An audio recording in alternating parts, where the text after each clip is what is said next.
Electrical machine के second lecture में सारी चीज़ हमने इंट्रोडक्शन देख लिया था कि क्या क्या आपको पढ़ना है, क्या क्या आपको रीड करना है, ये सारी चीज़ें बात हो गई थी।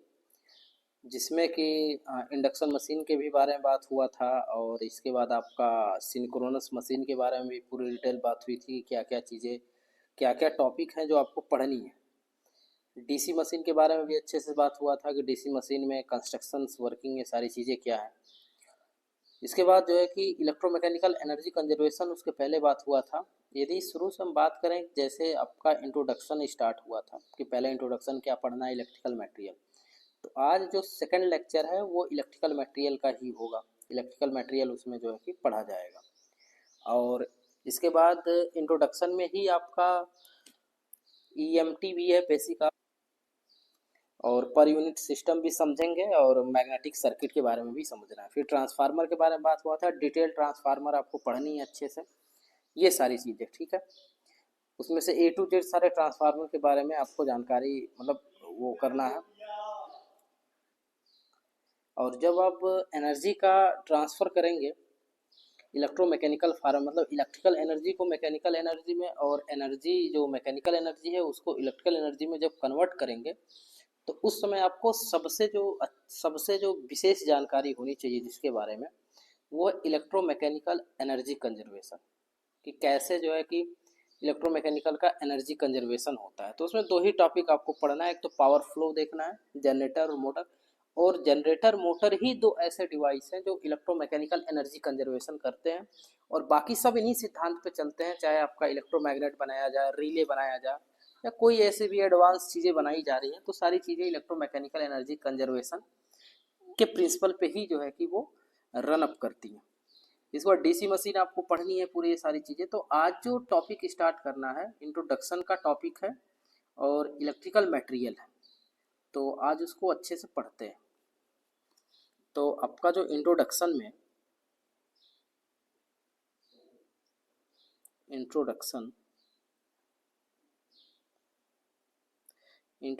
में जो पहला आपको जो पढ़ना है, इलेक्ट्रिकल मटेरियल।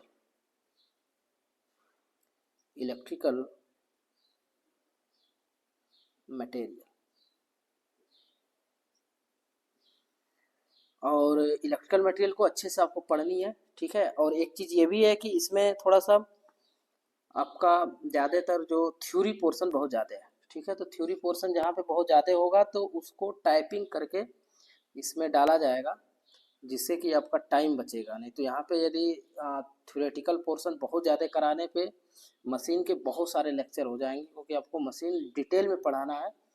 तो उसके कारण से मशीन के बहुत काफ़ी एक लंबी सीरीज हो जाएगी। तो उतनी लंबी सीरीज नहीं करनी है, जहाँ पे थ्योरी पोर्शन ज़्यादा होगा वो टाइपिंग करके आपको उसमें डाल के इसमें फॉर्म है और समझा दिया जाएगा कि ऐसे ऐसे होता है वो सारी चीज़ें अच्छे से। तो इसमें हम पढ़ते हैं इलेक्ट्रिकल मटेरियल। तो आप जानते हैं कि इलेक्ट्रिकल ब्रांच से है, तो जो मटेरियल यूज किए जाएंगे इलेक्ट्रिकल में, खासतौर से यदि आप मशीन बनाते हैं या मशीन से रिलेटेड कुछ भी बनाते हैं, या इलेक्ट्रिकल में कोई भी इंस्ट्रूमेंट आप बनाते हैं ए टू जेड, तो जो भी मटेरियल आप यूज करेंगे वो इलेक्ट्रिकल मटेरियल होगा। अब ये इलेक्ट्रिकल मटेरियल जो इलेक्ट्रिकल में यूज किए जाते हैं, जो मटेरियल, वो तीन टाइप के यूज किए जाते हैं, ठीक है। वो पहला जो टाइप होता है कंडक्टिंग मटेरियल। कंडक्टिंग मटेरियल, ठीक है। और दूसरा जो मटेरियल है जो इलेक्ट्रिकल में यूज किया जाता है वो मैग्नेटिक मटेरियल है। बहुत ज़बरदस्त इसका रोल है और बहुत अच्छे से आपको इसको पढ़ना भी, ठीक है। Magnetic material. और जो थर्ड है वो है इंसुलेटिंग मटेरियल।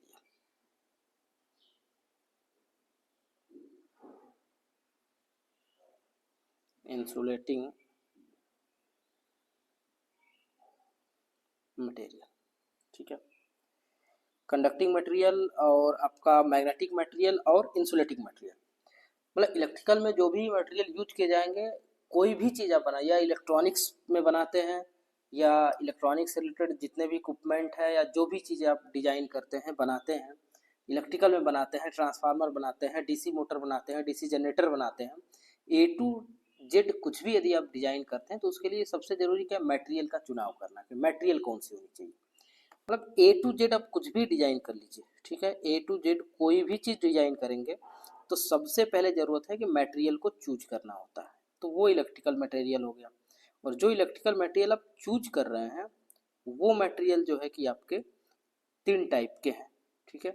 एक तो आपका कंडक्टिंग मटेरियल है, और एक आपका मैग्नेटिक मटेरियल है, और एक आपका इंसुलेटिंग मटेरियल है, ये ठीक है। ये मटेरियल है, तो एक एक मटेरियल को पढ़ते हैं। तो पहला जो है कि पढ़ना है आपको इलेक्ट्रिकल कंडक्टिंग मटेरियल के बारे में। इलेक्ट्रिकल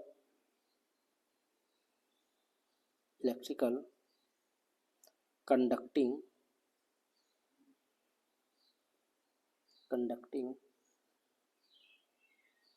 मटेरियल, ये टॉपिक आपको पढ़ानी है, इलेक्ट्रिकल कंडक्टिंग मटेरियल के बारे में, ठीक है। अब इलेक्ट्रिकल कंडक्टिंग मटेरियल में सीधा ही आप समझ रहे हैं कि वो मटेरियल जिसमें करंट कैरिंग कैपेबिलिटी हो, ठीक है। यानी कि इसमें सबसे मोस्ट इम्पॉर्टेंट क्या होना चाहिए, current carrying capacity, current carry capacity होनी चाहिए, ठीक है, कैपेसिटी हाई होनी चाहिए। अब इसमें भी करंट कैरिंग कैपेसिटी की according to electrical conducting material को दो टाइप से बांट दिए जाते हैं, ठीक है। इसी में इसको दो टाइप से डिवाइड किए जाते हैं। पहला जो 1 मिनट, पहला जो इसका टाइप है वो highly conducting material, highly conducting material. दूसरा जो इसमें से है, मतलब इलेक्ट्रिकल कंडक्टिंग मटेरियल में भी दो पार्ट हो गए, एक हाईली होगा कंडक्टिंग मटेरियल और एक होगा हाईली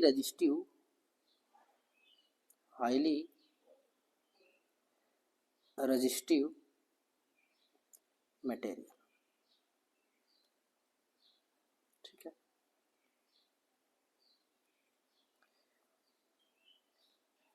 करंट कैरिंग कैपेबिलिटी ज़्यादा होनी चाहिए, और ये दो टाइप के हो सकते हैं, एक आपका हाईली कंडक्टिव मटेरियल हो सकता है, दूसरा जो आपका हाईली रेजिस्टिव मटेरियल हो सकता है। हाईली कंडक्टिव मटेरियल को अभी पढ़ेंगे, जैसे इसमें एग्जाम्पल क्या क्या है ये देख लीजिए। एग्जाम्पल यदि आपको देखना हो तो एग्जाम्पल आपका कापर हो गया, एल्युमिनियम, और ये एयू गोल्ड है, और ये जो है कि आपकी सिल्वर होगी, चांदी। ये हाईली कंडक्टिव मटेरियल है। हाईली कंडक्टिव मटेरियल में अभी इसकी प्रॉपर्टी जस्ट पढ़ेंगे तो पढ़ेंगे हम कि इसका कंडक्टिविटी बहुत ज़्यादा होता है, रेजिस्टेंस कम होगा, रेजिस्टिविटी की वैल्यू कम होगी, ये सारी चीज़ें डिटेल में देखेंगे। मतलब ये ध्यान रखिए कि आर की वैल्यू बहुत ही कम होगी इसमें, और या तो एक और लैंग्वेज में यूज करें हम तो अप्रॉक्सीमेटली 1 ओम के आसपास देखा जा सकता है हाईली कंडक्टिव मटेरियल में, ठीक है। अब इसमें हाईली रेजिस्टिव मटेरियल में क्या होता है कि रेजिस्टेंस की वैल्यू बहुत ज़्यादा होगी, इसमें रेजिस्टेंस की वैल्यू बहुत ज़्यादा होगी, और इसमें ज़्यादातर जो यूज किए जाएंगे वो होंगे एलॉय। इसमें भी करंट फ्लो होगा, करंट कैरिंग कैपेसिटी होगी, इसीलिए इसमें ये लिखा गया, ये ध्यान से समझना। ये नहीं कि हाईली रेजिस्टिव मटेरियल हो गया तो ये तो इंसुलेटर हो गया, ऐसा नहीं है। इंसुलेटिंग मटेरियल, अभी इंसुलेटिंग मटेरियल को बताया था कि इसमें तीन हिस्से होंगे, एक कंडक्टिंग मटेरियल, एक मैग्नेटिक मटेरियल, एक इंसुलेटिंग मटेरियल। तो इंसुलेटिंग मटेरियल नहीं अभी आपको बताया जा रहा है, अभी कंडक्टिंग मटेरियल ही बताया जा रहा है, जिसमें कि दो पार्ट है। एक पार्ट है जो हाईली कंडक्टिव होगा, मतलब कि जिसका कंडक्टिविटी की वैल्यू ज़्यादा होगी। कंडक्टिविटी क्या होती है, ये conductivity, conductive equal to 1/k लिखा जाता है रो। रो क्या है, रजिस्टिविटी है, रो रजिस्टिविटी है, और ये रो की वैल्यू जितना कम कंडक्टिविटी उतनी हाई। लेकिन हाईली रजिस्टिव मटेरियल है, ये नहीं कि इंसुलेटर है, उसमें भी करंट फ्लो होगा, लेकिन जो आपका आर की वैल्यू है वो ज़्यादा होगा और इसके कंपेयर में जो इसकी कंडक्टिविटी होगी वो कम होगी, ठीक है, इस मटेरियल की। लेकिन इसमें भी करंट फ्लो होगा, ठीक है। तो इसमें जो आते हैं मटेरियल वो हो गया एलॉय, और एलॉय का जो यूज किया जाता है वो किया जाता है हीटिंग एलिमेंट के रूप में, हीटिंग एलिमेंट के रूप में। और इनका टेम्परेचर कोफिशिएंट लो होता है, इनका जो टेम्परेचर कोफिशिएंट है वो लो होता है, ठीक है। टेम्परेचर को पता है ना, टेम्परेचर कोफिशिएंट की फार्मूला जो है ये R equal to R naught 1 plus K alpha naught del T, ठीक है। ये अल्फा क्या है, यही आपका टेम्परेचर कोफिशिएंट है, ठीक है।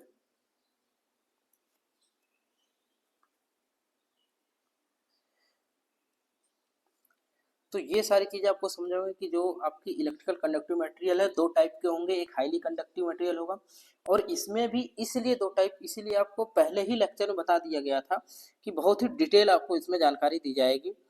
अब ये भी है कि कंडक्टिव मटेरियल, जैसे हम ये बोले कि इलेक्ट्रॉनिक्स में कोई यूज करना है मटेरियल, अब इलेक्ट्रॉनिक्स में यूज करेंगे तो उसकी रेजिस्टेंस की वैल्यू क्या होनी चाहिए, बहुत हाई होनी चाहिए, कंपेयर टू जो आप इलेक्ट्रिकल में यदि यूज कर रहे हैं, जैसे कापर यूज कर रहे हैं, तो उसका यदि कापर आप यूज कर रहे हैं तो उस कापर की कोई भी रेजिस्टेंस की वैल्यू होगा वो बहुत ही कम होगा, तो वो हाईली कंडक्टिव मटेरियल होगा। यदि इलेक्ट्रॉनिक्स में यूज कर रहे हैं, कोई एलॉय यूज कर रहा है या कोई हीटिंग एलिमेंट यूज कर रहा है, तो उसकी जो सिग्मा की वैल्यू है वो कम होगी कंपेयर टू किससे, हाईली कंडक्टिव मटेरियल। लेकिन इसमें भी करंट फ्लो होगा, तो इसको बोलेंगे कि ये हाईली रेजिस्टिव मटेरियल है, ठीक है। नेक्स्ट आते हैं हाईली कंडक्टिव मटेरियल जो है उसकी प्रॉपर्टीज के बारे में, कि प्रॉपर्टीज क्या क्या होती है उसकी, वो भी काफ़ी इंपॉर्टेंट है। तो प्रॉपर्टीज आप ये अभी प्योर कह लीजिए, आपका इधर जितना भी चल रहा है वो सारे थ्योरेटिकल ही है portion. Properties of highly conductive material,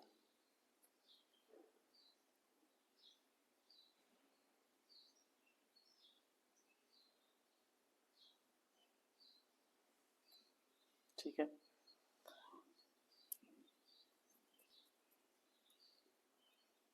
highly conductive material की प्रॉपर्टीज के बारे में स्टडी, क्योंकि उसकी प्रॉपर्टीज जानकारी रहेगी तो आपको ये पता चल जाएगा कि कौन सी मटेरियल को कहाँ पे यूज करना है। अब नहीं कि यदि किसी मटेरियल को इलेक्ट्रॉनिक्स पोर्शन में यूज करना है तो आपने वहाँ यूज कर लिया। कास्ट के बारे में पता होना चाहिए आपको, कौन कितना ज़्यादा महंगा है, कौन सस्ता है, कहाँ पे किसकी एबिलिटी ज़्यादा है, किसकी एबिलिटी कम है, उस हिसाब से लगाना पड़ेगा। अब ये नहीं कि समझे कि कंडक्टिविटी यदि सिल्वर की या गोल्ड की ज़्यादा होगी तब सिल्वर लगाना स्टार्ट कर दें ट्रांसमिशन लाइन में, तो फिर मुश्किल हो जाएगा। फिर वो पता चलेगा कि जितने भी सिल्वर यूज करेंगे आप कंडक्टर में, वो सारे के सारे सिल्वर जो है कि चोरी होकर घरों में चले जाएंगे, बिजली आपके घरों में नहीं पहुंच पाएगी।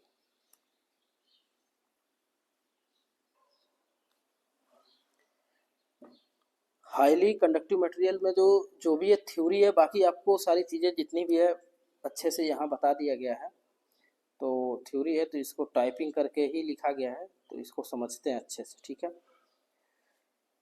देखिए इसमें क्या है कि इसके बहुत सारे प्रॉपर्टीज है, और प्रॉपर्टीजों का स्टडी करके several applications properties that make them suitable for various applications, ठीक है। उसके प्रॉपर्टीज के ही हिसाब से जो है कि उसका सुटेबल एप्लीकेशंस यूज किए जाते हैं, कहाँ पे उसका एप्लीकेशंस होगा।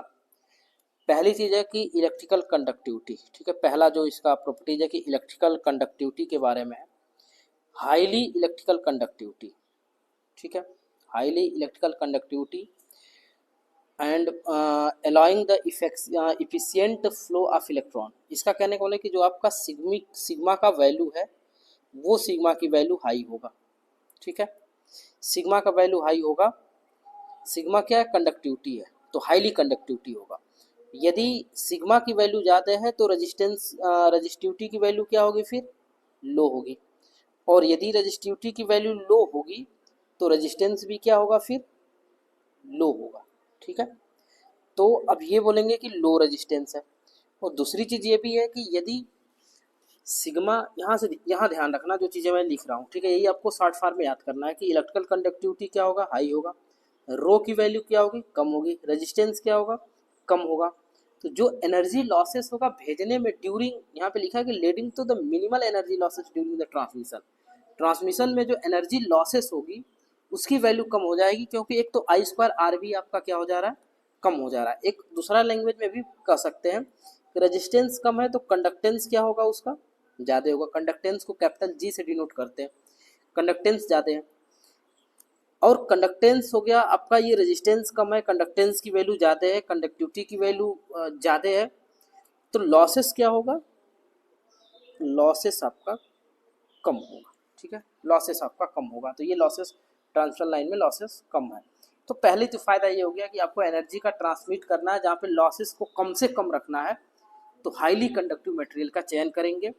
और जहाँ पे लॉसेस भी मायने रखती है कि लॉसेस कम से कम रखना है, कोई इलेक्ट्रिकल मशीन की आप डिजाइन कर रहे हैं तो वहाँ भी आपको दिमाग में आना चाहिए कि लॉसेस को कम करने के लिए कंडक्टेंस को बढ़ाना होगा, रेजिस्टेंस की वैल्यू कम करनी होगी, रो की वैल्यू को कम करनी होगी, और कंडक्टिविटी बढ़ाना होगा। इसका मतलब कि हमें हाई कंडक्टिविटी मटेरियल यूज करना होगा, ठीक है। ये तो पहला टॉपिक रहा। दूसरा को समझते हैं। दूसरा क्या, थर्मल कंडक्टिविटी।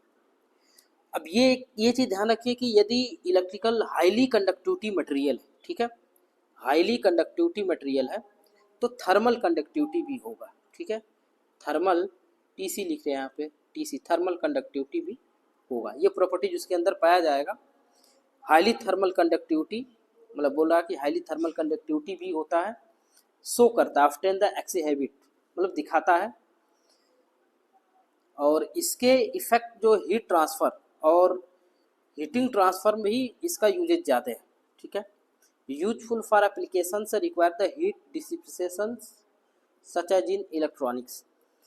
मतलब ये है कि जहाँ पे हीट को डिसिपिटेट कर देना हो, बांटना हो। जैसे मान चलिए कोई डिवाइस हमने यहाँ पे लगा रखा है, इसका हीटिंग बहुत हो रहा है, अब एक मेटल का पार्ट या हाईली कंडक्टिव मटेरियल यहाँ पे लगा देंगे, तो यदि ये टेम्परेचर, ये डिवाइस गर्म हो रहा है, ये डिवाइस, तो इसका टेम्परेचर चारों तरफ क्या हो जाएगा, डिस्ट्रीब्यूट हो जाएगा, डिसिपिटेड हो जाएगा ये चारों तरफ, जिससे इस डिवाइस पे इफेक्ट कम पड़ेगा। तो इसका यूज किया जाता है इलेक्ट्रॉनिक्स में। और किस प्रॉपर्टी के कारण यूज किया जाता है, थर्मल कंडक्टिविटी के कारण, ठीक है। मैकेनिकल प्रॉपर्टीज में भी ये है कि यदि हाईली कंडक्टिविटी मटेरियल है जिसको आप मेटल बोल सकते हैं, ठीक है, दूसरे लैंग्वेज में मेटल्स होता है। मेटल का वैसे भी मैकेनिकल स्ट्रेंथ क्या होता है, बहुत ज़्यादा होती है, ठीक है। इसमें ये भी होता है कि यदि हाईली कंडक्टिव मटेरियल है लेकिन डिफरेंट मटेरियल का डिफरेंट मैकेनिकल प्रॉपर्टीज हो सकता है। जैसे can have the very mechanical property depending on the material, metals. और ग्रेफाइट को लेके बोला हुआ है।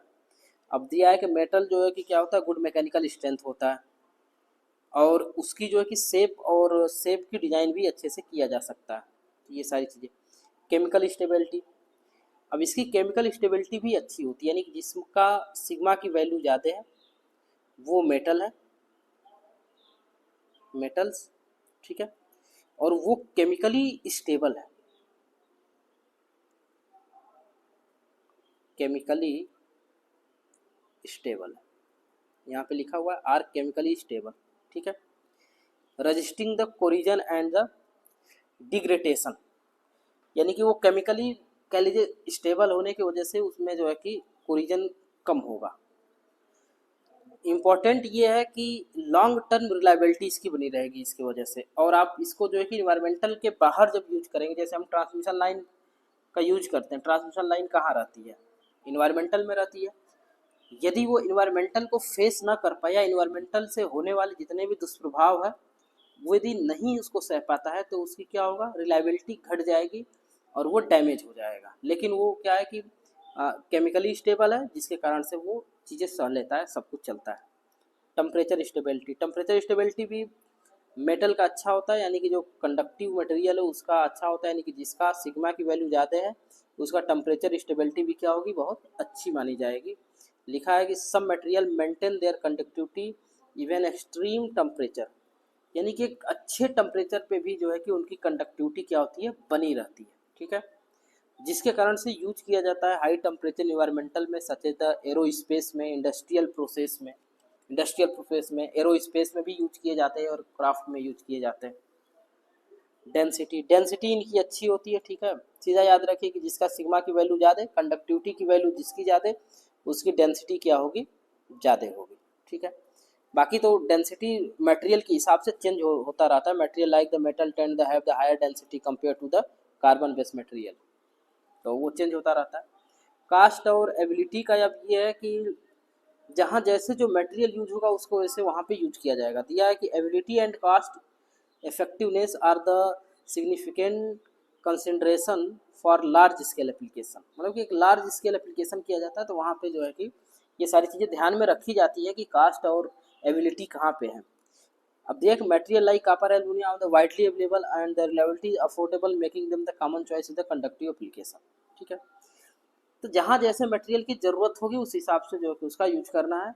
बहुत ज़्यादा मात्रा में यूज करना है तो ऐसा मटेरियल का चयन नहीं करेंगे जिस मटेरियल को मिलना मुश्किल हो और बहुत ज़्यादा कॉस्टली हो। इन्वायरमेंटल इफेक्ट, अभी जस्ट ऊपर आप बात हुई थी कि इन्वायरमेंटल पे कैसे इफेक्ट आता है, इम्पैक्ट आता है, तो वो सारी चीज़ें हैं।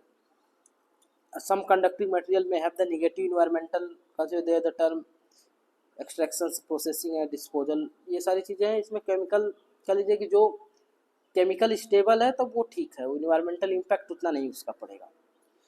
बाकी सब इतना सब इसका ये सारी प्रॉपर्टीज जानने के बाद कि सिग्मा की वैल्यू ज़्यादा होगा तो मैकेनिकल स्ट्रेंथ कैसा होगा, थर्मल कंडक्टिविटी क्या होगी, इलेक्ट्रिकल कंडक्टिविटी क्या होगी उसकी। अब थर्मल कंडक्टिविटी होगा तो उसका एनर्जी या हीटिंग को डिसिपिटेट करने के लिए उसको यूज किया जा सकता है।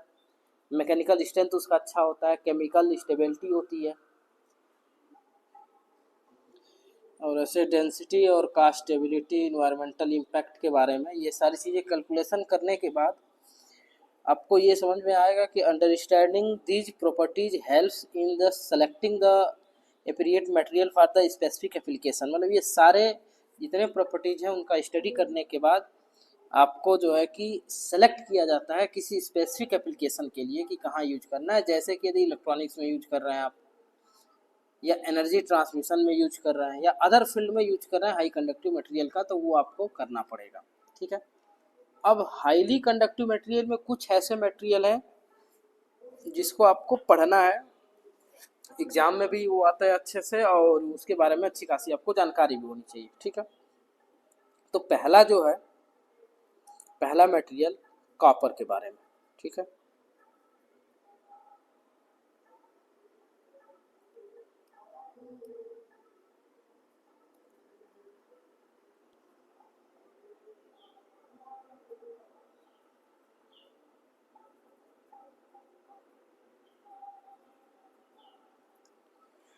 कॉपर, ठीक है। एक तरह से ये कह लीजिए कि यदि मशीन के हिसाब से देखा जाए तो कॉपर का ज़्यादातर यूज मशीनों की वाइंडिंग में की जाती है, ट्रांसफार्मर की भी वाइंडिंग में की जाती है, रेयर कंडीशन से बहुत सारी जगहों पे एल्युमिनियम की भी यूज किए जाते हैं। वो मशीन जैसे जैसे पढ़ा जाएगा वैसे वैसे उसको देखा जाएगा। मतलब बेसिकली इसको ये लिख लीजिए कि मशीन मशीन वाइंडिंग, ठीक है, मशीन वाइंडिंग पर्पज के लिए बेसिकली।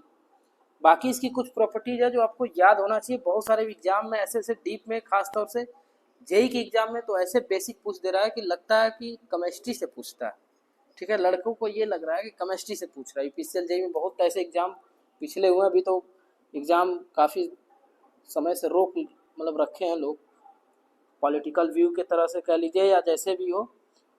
मतलब अभी तो वैकेंसी बहुत ही न के बराबर होगी। जब यूपीसीएल की वैकेंसी आती थी तो उस समय उसमें क्वेश्चन ऐसे धीरे धीरे बढ़ने लगा क्वेश्चन का क्रेज कि केमिस्ट्री से भी रिलेट करके देने लगे। तो इस वजह से आपको याद रखना पड़ेगा सब कुछ।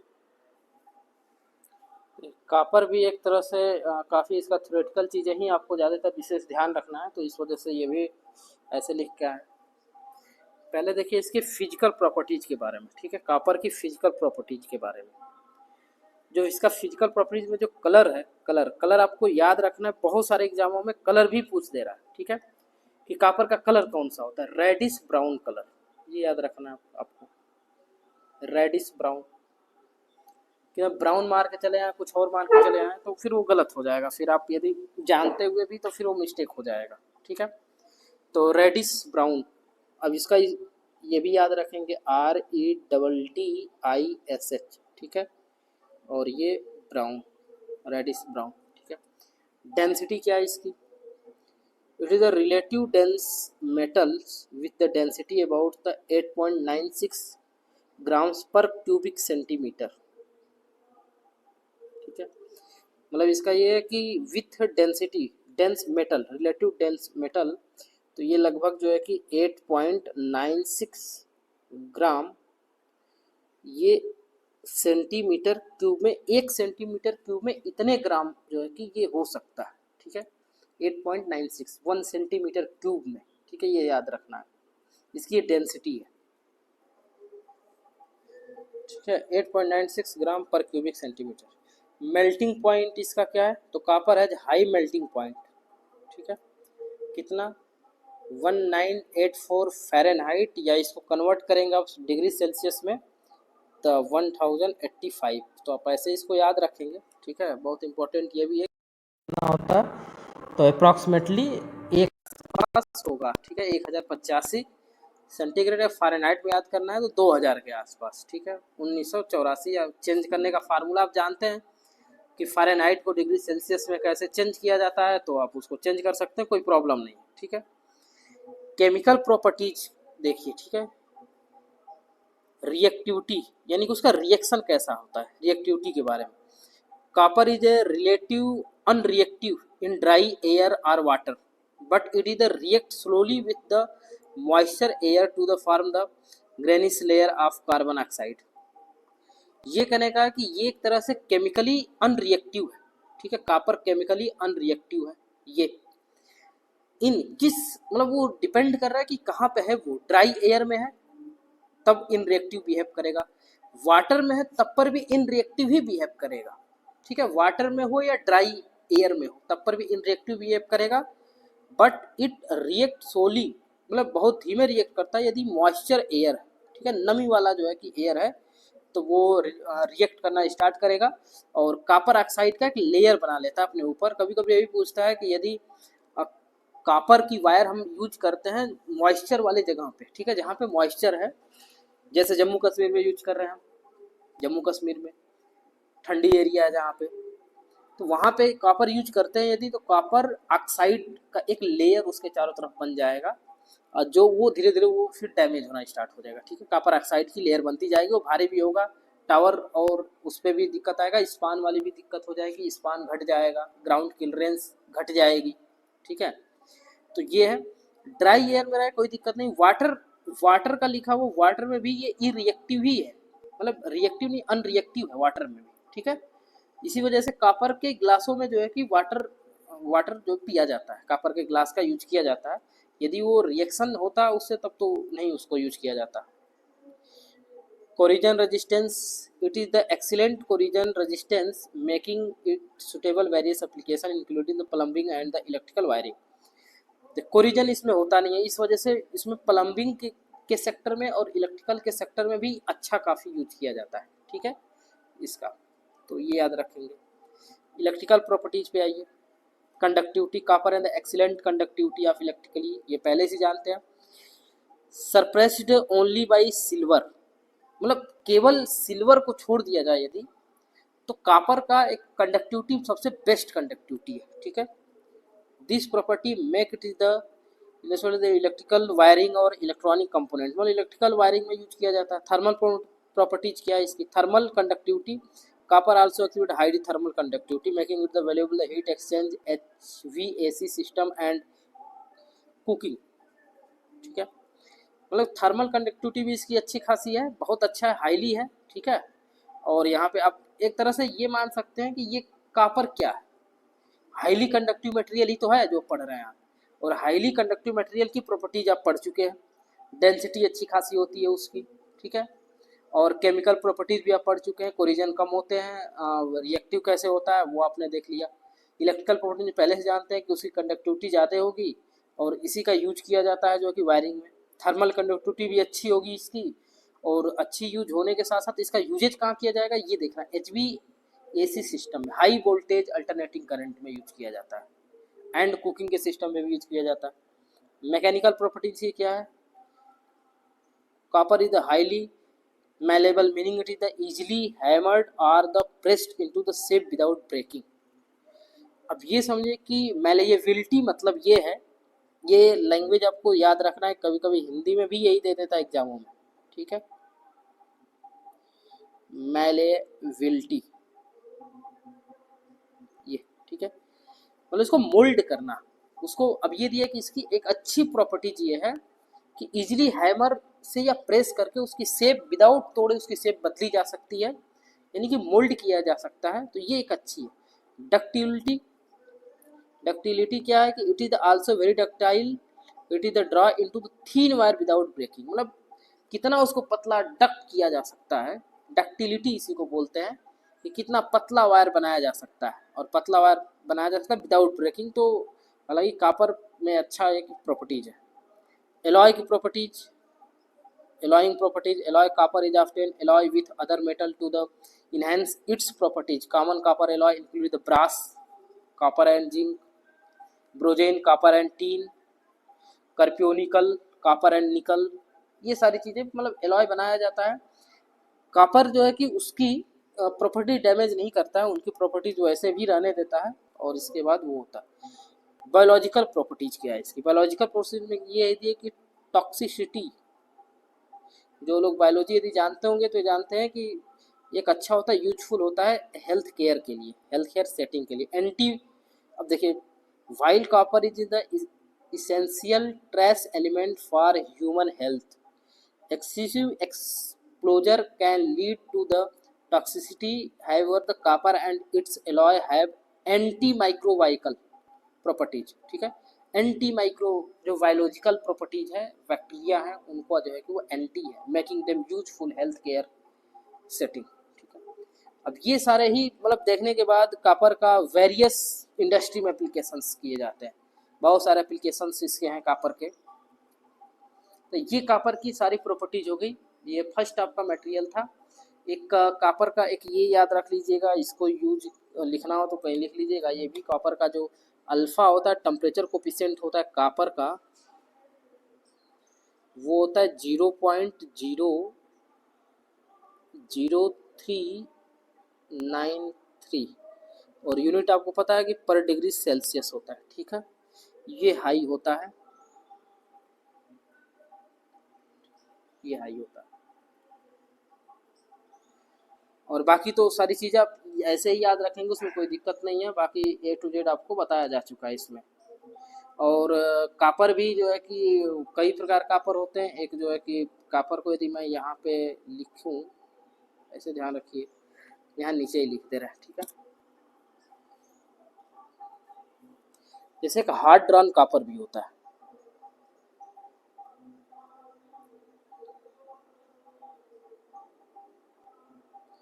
हार्ड ड्रॉन कॉपर, ठीक है।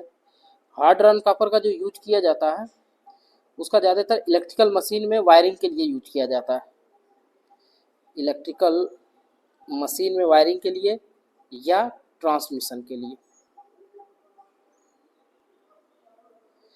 हार्ड ड्रॉन कॉपर का यूज किया जाता है, ठीक है। सॉफ्ट कॉपर जो होता है, सॉफ्ट कॉपर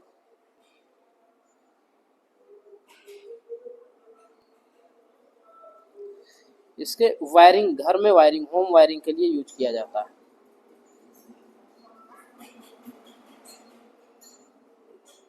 वायरिंग के लिए यूज किया जाता है। ऐसे होता है मीडियम कॉपर, मतलब हार्ड ड्रॉन कॉपर होता है, सॉफ्ट कॉपर होता है। ऐसे घर की वायरिंग है, सॉफ्ट कॉपर यूज करेंगे, नहीं तो हार्ड ड्रॉन कॉपर का यूज करेंगे। ये सारी चीज़ें हैं, ठीक है। बाकी तो वही सब चीज़ें हैं, बाकी आप जानते हैं पहले से। कोई है दूसरा जो सबसे मोस्ट इम्पॉर्टेंट जो एक मटेरियल आता है, जो आप ज़्यादातर पढ़ते भी हैं और उसका यूज भी करते हैं, ये तो कॉपर रहा। दूसरा है आपका एल्यूमिनियम, ठीक है, एल्यूमिनियम। तो उसका भी देखते हैं कि एल्यूमिनियम की क्या प्रॉपर्टीज है। तो दूसरा जो है,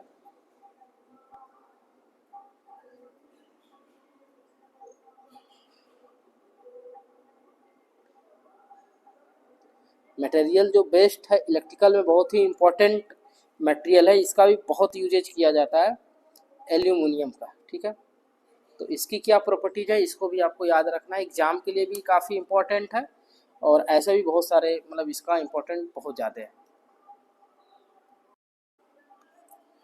इसका एल्युमिनियम में भी ज़्यादातर थ्योरी है, तो इसको भी ऐसे ही आपको अच्छे से याद रखना है। देखिए पहले फिजिकल प्रॉपर्टीज में ये है कि डेंसिटी इसकी, ठीक है, तो aluminium has the relative low density. Low density लगता है किसके कंपेयर में? कापर के भी कंपेयर में। ठीक है, ये भी ध्यान रखना है कि कापर भी कंपेयर में इसकी डेंसिटी क्या है? लो है। अब एक चीज़ ये भी यहाँ पे ध्यान रखिए कि यदि कापर की कंपेयर में यदि एल्युमिनियम की डेंसिटी कम है तो इसका मतलब कि वेट में यदि देखा जाए लेंथ टू वेट कि मतलब ऐसे बोले, यहाँ ध्यान समझिए, समझने की कोशिश करिए क्योंकि ट्रांसमिशन में भी ये सारे कंसेप्ट बहुत सारे यूज होंगे। ठीक है, हम कहें कि यदि कापर हम ले रहे हैं और कापर का 20 केजी या 30 केजी पर किलोमीटर वेट है। ठीक है, मतलब 1 किलोमीटर में हम जितना कापर को लगाते हैं उसकी जो वेट आती है वो 30 केजी आती है। तो यदि कोई कहे कि एल्युमिनियम का क्या होगा, एल्युमिनियम का ये 30 तो कम हो गया, इसको 1 किलोमीटर में इसको करिए 100 केजी, ठीक है, पर किलोमीटर। अब एल्यूमिनियम यदि आप यूज करते हैं तो एल्यूमिनियम की लो डेंसिटी है पहली property, about 1/3 that of steel making the light weight, मतलब स्टील के भी 1/3 है समझ लीजिए, और जबकि स्टील कापर के कंपेयर में भी स्टील का डेंसिटी कम है। अब यहाँ पे जो एल्यूमिनियम है वो यदि बोलें कि यदि इसकी डेंसिटी कम है तो आप ऐसे बोल सकते हैं कि इसका मतलब इसका वेट होगा यदि 100 केजी ही वेट हम लेते हैं, लेकिन अब ये 100 केजी का वेट जो है वो अब 1 किलोमीटर नहीं होगा, वो ज़्यादा किलोमीटर बढ़ जाएगा। या सिंपल तरीके से यदि ऐसे बोलें कि ये 150 केजी पर, नहीं ऐसे नहीं लिखिए, कन्फ्यूजन में हो जाएंगे। देखिए अब यदि 100 केजी ही वेट हम लें और सेम क्रॉस सेक्शनल एरिया का लें तो इस एल्युमिनियम वायर को यदि लगाना होगा तो अब इसको कई किलोमीटर में लगा सकते हैं, लमसम 3 किलोमीटर। क्यों? क्योंकि इसकी डेंसिटी कम है। डेंसिटी कम है तो मतलब वेट इसका कम होगा।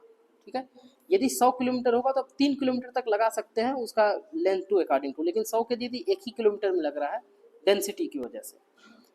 तो ये ध्यान रखेंगे कि एल्युमिनियम की डेंसिटी सबसे कम होती है कंपेयर टू कापर, और कापर से कम होती है किसकी? पहले कापर की सबसे ज़्यादा, इसके बाद स्टील, इसके बाद एल्युमिनियम की डेंसिटी। ठीक है, लाइट वेट इसीलिए कहा जाता है एल्युमिनियम।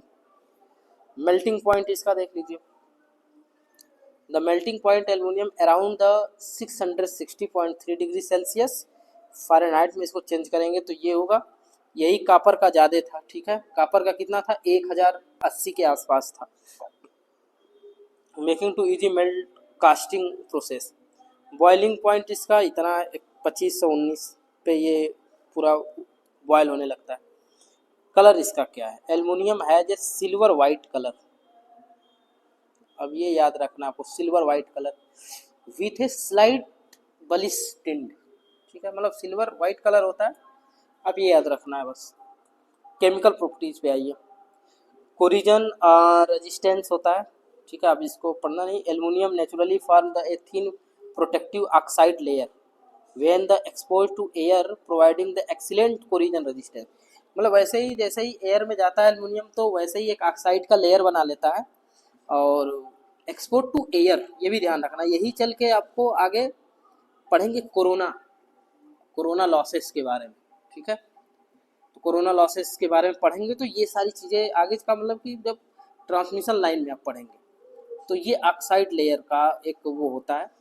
ऑक्साइड लेयर इसमें जो है कि कवर बना लेता है किसको? एयर को जलाकर, एक्सपोज करके, और ये एक्सीलेंट कोरिजन के मामले में इसकी काफ़ी जो है कि हेल्प करता है बचाने में। रिएक्टिविटी क्या? Aluminium is reactive with acid, acid के साथ रिएक्ट करता है, releasing hydrogen gas but is the resisted oxidation due to the protective oxide layer.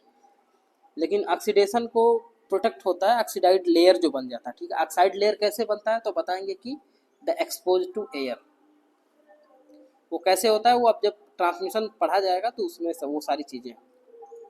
Alloy aluminium form alloy readily with other metal enhancing its strength corrosion resistance and other properties। वही है सब, बाकी सारी चीज़ें पीछे की है, आप पढ़ सकते हैं इसको, ज़्यादा डिटेल में बताएं जो बताने लायक है उसको आपको बताते चलना है। मैकेनिकल प्रॉपर्टीज में स्ट्रेंथ इसका एल्युमिनियम है गुड स्ट्रेंथ, मैकेनिकल स्ट्रेंथ अच्छा होता है टू वेट रेशियो के हिसाब से, डक्टिलिटी अच्छी होती है, ठीक है, मोल्डिबिलिटी इसकी अच्छी होती है, कंडक्टिविटी भी इसकी अच्छी होती है, aluminium excellent conductivity.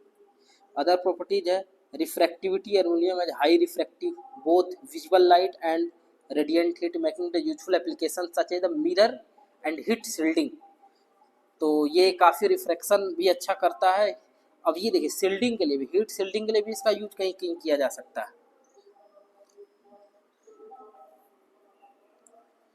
Non magnetic material है, ठीक है, एल्युमिनियम नॉन मैग्नेटिक मटेरियल है। रिसाइक्लेबिलिटी एल्युमिनियम हाईली रिसाइकलेबल, रिसाइकलिंग इसमें भी होता है, मतलब दोबारा जिसको रिसाइकल किया जा सके, कॉपर का भी है और इसका भी है, दोनों का है, ठीक है। Biocompatibility aluminium and its alloy are generally biocompatible making them suitable medical implants and device, मतलब मेडिकल के सेक्टर में भी इनका यूज किया जाता है, ठीक है। अब कुछ इंपॉर्टेंट पैरामीटर के बारे में जो है कि जानते हैं, यहाँ पे नोट डाउन करते हैं, अच्छे से ध्यान समझिएगा, ठीक है, दोनों के बीच में, क्योंकि दोनों का ही इंपॉर्टेंट हमें पढ़ना है, ये नहीं कि मतलब दूसरे का पढ़ना है। एल्युमिनियम और कॉपर ही इलेक्ट्रिकल में मोस्ट इंपॉर्टेंट है दोनों, और इन्हीं दोनों को स्टडी आपको अच्छे से करना है।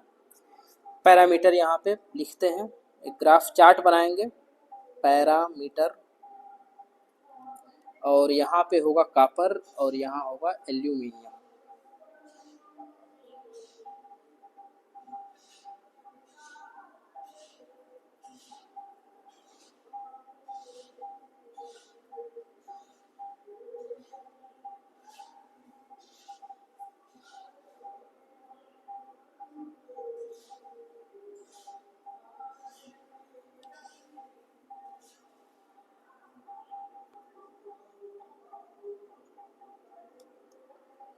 अब देखिए यहाँ पे कॉस्ट, मतलब किन किन चीज़ों में कंपेयर करेंगे वो यहाँ पे लिख देना। Cost, cross section area, cross section area, diameter,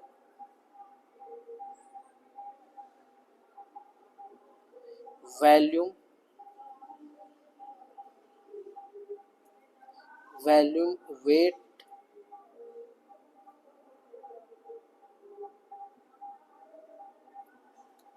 और स्ट्रेंथ।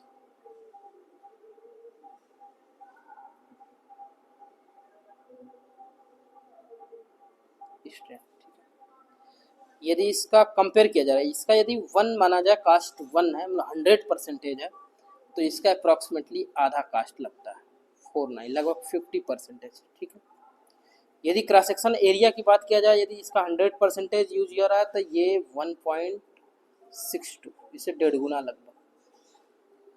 डायामीटर की बात किया जाए तो वही हो जाएगा 1, और ये हो जाएगा आपका डायामीटर में 1.27, ठीक है, ये परसेंटेज में देख रहा है, 1 का मतलब 100%, ठीक है।